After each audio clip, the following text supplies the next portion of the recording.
Alright girls, so we took a look at naming a couple of simple compounds. I asked you to take a look at some homework, which actually I should probably just go through rather than moving on with something different. So just give me a second, I just need to share it with you girls so I can run through it with you. So it's this one, we'll run through that now in a second. So I just need to move back up here. We're slightly different numbers in years, but it's the same thing. So potassium carbonate, potassium is +1, carbonate is -2, so it's K2CO3. Magnesium hydroxide, so it's MgOH2. That's MgOH2, Mg, and then OH is all in one, in a bracket, and a little 2 outside it. Calcium oxide is CaO. Aluminium sulfate is Al2SO43. And sodium hydrogen carbonate is NaHCO3. Okay. Second set of questions then, that was what is the valency, and I just need to have my periodic table out, I know some of them but not all of them. So the valency of sodium is 1 because it's in group 1. Valency of hydrogen is 1 because it's not in group 1 but it has 1 electron. Lithium is 1, magnesium is 2.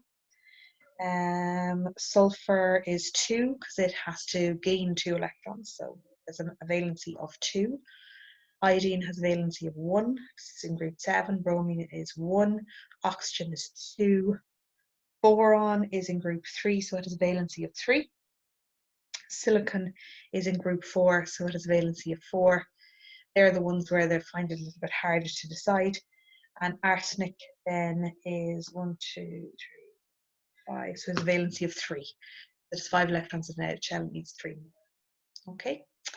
And we're coming down now, girls, to talk about polar molecules here. But I'm just going to stop sharing the screen. I just want to go through a couple of little things with you just to make sure that you're all in the same place, okay? Because I know the impact of junior cycle is going to hit a little bit here. So some of you are in different places, and that's okay. We'll take a look. Okay. So from here on in, for the rest of the chapter, unless I tell you otherwise, we are dealing with covalent compounds. Okay. A covalent compound then, and I'm going to show you now how to decide whether something is covalent or ionic. So you have 2 major groups of bonding. You've got ionic and you've got covalent. Okay.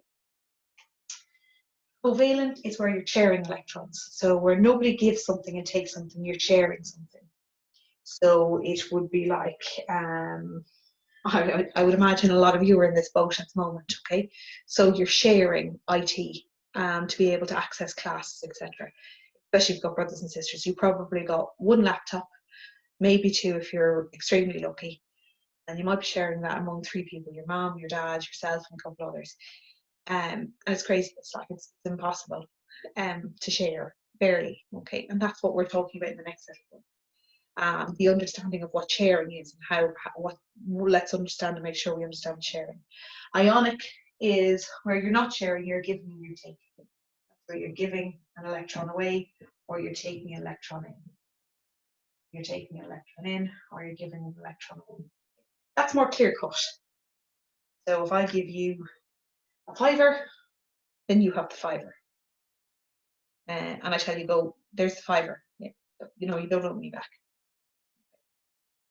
This one's the dubious one though, because this is like what I was saying with the trousers. If I fall out with you, I'm probably going to ask you for the fiver back. But if I gave it to you, legally you probably own it, and I don't have a say in it. Okay? So that's ionic and covalent. So the first question is, well, how do I know for sure whether it's ionic or covalent? You seem to know what's like. How am I going to know for sure? And to do that, you look up the electronegativities. An electronegativity value is how much I want an electron. And there is a table of values. So if you've got your phone now out in front of you, the easiest thing to do, which I have done myself there, is if you just Google electronegativity values, you'll get a table, and the table will look something like that, if you can. The other way is if you have your log tables home with you, in the back of your log tables, there is a page of electronegativity values. every single atom or every single element on the periodic table has an electronegativity value. Okay, so for example, if I take a look at a compound like O2, okay, there's two oxygens. If I look at the electronegativity value of oxygen, it's 3.5. But if there's two 3.5s, when you take the difference away from them, 3.5 minus 3.5, there's no difference.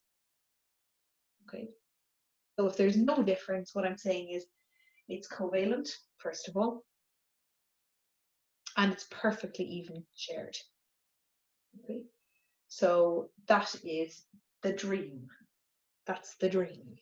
Okay, that where you have one of something, you're sharing it, and you're sharing it absolutely evenly. That's rare that you get. Cl2 has it, H2 has it. Why? Because each of them have the same electronegativity of each other. But if we take a look at H2O, what's sharing electrons? So the things that are sharing electrons is the hydrogen, and the hydrogen has a value of 2.1, and the oxygen, which I just right was 3.5. Okay. So they're not sharing evenly anymore. Who's sharing? Who's getting a bigger share? The one with the bigger number. So oxygen is getting a bigger share. And again, I'll put it in terms now, real terms for you in a moment. So the difference here between these, the difference here is 3.5 minus 2.1. So the difference is 1.4. Any number that is bigger than 0.4 and less than 1.7, that's called polar covalent. So that is polar covalent. That is where I am sharing, but I'm not sharing fairly. Okay. If I'm bigger than 1.7, so give me an example here. Let's talk about NaCl. So if I look at your table, Na has a value of 0.9. Cl has a value of 3.0. So if I go 3.0 minus 0.9, 2.1. That's bigger than 1.7. So if I'm bigger than 1.7, I am ionic. That is, the electron will not be shared, it will be given or taken. Whoever has the bigger number, so in this case chlorine has the bigger number, that's the one that's going to receive it because it has the biggest pull for it. And electronegativity is a measure of the pull I have on an electron when I'm in a bond. Okay? The bigger the pull I have, the more likely I am to get the whole electron and not have to share it at all. Chlorine has such a big pull in comparison to sodium, because if we think about it, sodium doesn't want to have a pull of an electron, it's trying to get rid of an electron. So that's why it has a small number. It's not saying, that's not saying it's a weak atom. So sometimes we get this idea that electronegativities measure how strong you are. No, sodium doesn't want an electron, so it has a very small value. It's trying to get rid of one. Whereas chlorine is a very big value because it's trying to get one. So if I have a value, when I take my two electronegativities, if I have a value of bigger than 1.7, I am ionic, so I'm not sharing electrons at all. I'm giving and taking, right? But if I get over here and I get to covalent and my number is between 0.4 and 1.7, I'm still covalent, but now I'm described as polar. Okay. The other one, these ones where their difference is 0, these are known as pure covalent. So if my difference is anywhere less than 0.4, I'm known as pure covalent, which means I basically share them as fairly as is humanly possible. So I share them very fairly. So if we take a look at CH4, for example, carbon has a value of 2.5, add hydrogen, minus 2.1, so hydrogen is 2.1. Difference there is 0.4. So I'm just on the cusp, I'm not bigger than 0.4, so this would be described as pure covalent. As in the carbon and hydrogen share them very fairly. So when we look at all of the compounds that we've just looked at in fields of heat reaction, all the alkanes, all the alkenes, they were all compounds where carbon and hydrogen were bonded together, and they're sharing electrons, they're all covalent, and they're all pure covalent. That is, they're sharing it fairly. So I said I'd give you an example in the real world. Okay, so, I mean, There actually are very, very few examples of pure covalency in the real world. But let's assume a really fair world. So let's assume that, it's best to take my own life. So I describe something in my own life. So let's say I have, so myself and my husband, that's an example of a covalent relationship. So a marriage is an example of a covalent relationship where there is sharing of some sort going on. Okay, so sharing of resources. So if we look at some of the resources that we are sharing in a marriage, let's think about a couple of things that might pop to your head. So sharing money. Okay. Is that a pure covalent relationship? So is it fair? Is it shared fairly? So how could it be shared fairly? Well, to share it fairly, I have to have a fair share to begin with. So let's say I'm earning 100 euros a week and my husband's earning 100 euros a week. And we both put our 100 euros a week into a joint account and we both have access to it. That is a reasonable example of pure covalency. Okay? Now, if he's earning 250 a week and I'm earning 100 a week, then we're not pure covalent on money. It isn't fair. Because the starting point is not fair. Okay? So let's think of other ones that might be pure covalent. The laptop is a good one now, consider we're all working from home, okay? Well, my husband's not, but most people are.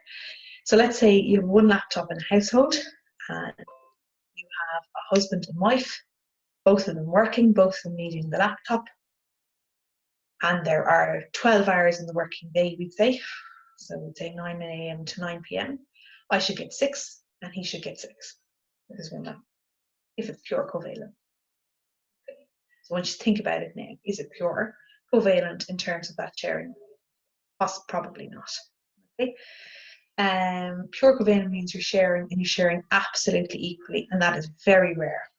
Okay, because somebody might need it more, like he might need it more on Monday, I might need it more Tuesday. I might have two children, one's in 6th year, one's in 1st year. Is that a fair relationship? No. Should they be sharing it fairly? Probably not. But if you speak to the 1st year, that's probably very unfair. Okay, so pure covalence and pure sharing is very unfair. It's very rare. Like when I'm sharing an electron, it's unlikely I'm going to share it fairly. Okay, if I'm stronger, I'll take more. If I'm able to take more. And the electronegativity is the ability of me to take. Things then that are unfair in sharing, normal world, polar covalent, pretty much everything, to be honest. Polar covalent when it comes to sharing. So for example, simplest example, okay, you know those bars that you buy, them giant bars that are made to share, the sharing bars. So let's say a bar that comes into my house, caramel, for example, my favorite Cadbury caramel, and that comes into the house, and myself and my husband have fairly pure covalently bought that. So he has put €1, I put €1, we paid for it. Do we share that fairly? No, probably not. He'll be lucky to get a couple of squares, to be fair, especially at this time of the year when I'm tired and I'm working. I'm trying to do 2 or 3 jobs at one time. That's probably a good example of polar covalency. I have more pull for it, I have more want for it, I have more need for it. I want it more. I get very angry and annoyed if I don't get it. So he probably gives it. Okay. That's an example. What I want you to take from this, girls, is I want you to take, how do I know if it's ionic or covalent? So again, I'm going to come down and I'm going to share the screen now, girls. And I'll show you where we are in PowerPoint, so you know. So we're looking at polar molecules. It's not the entirety of this that I'm asking for. But if you come down here, I'm talking about a pure covalent bond. So in slide number 38, pure covalent, I've given you the definition in red of electronegativity. I've given you the examples of electronegativity, and I've given you the different types of bonds. And that's what I'm looking for, girls. Yeah, I'm just looking as far as number 40. So just as far as slide number 40. And from your textbooks then, this is a section in your textbooks So if you take a look at it, the electronegativity, the tug of war, it's on page 48, or sorry, 58, and that goes all the way across 59, and a little bit on page 61, the little green box, okay? And what I want you to do is I want you to take a look then at the questions at the end of that section, girls, and it's just one question I'm looking for, so it's page 69, question 5.4, just the first part. So with reference to the table of electronegativities, predict the type of bonding in sodium bromide, aluminium bromide, and nitrogen dioxide. Okay, so I'll give you those ones and let's see where you go, and we'll come back and see if there's any issues that you might be having. Okay.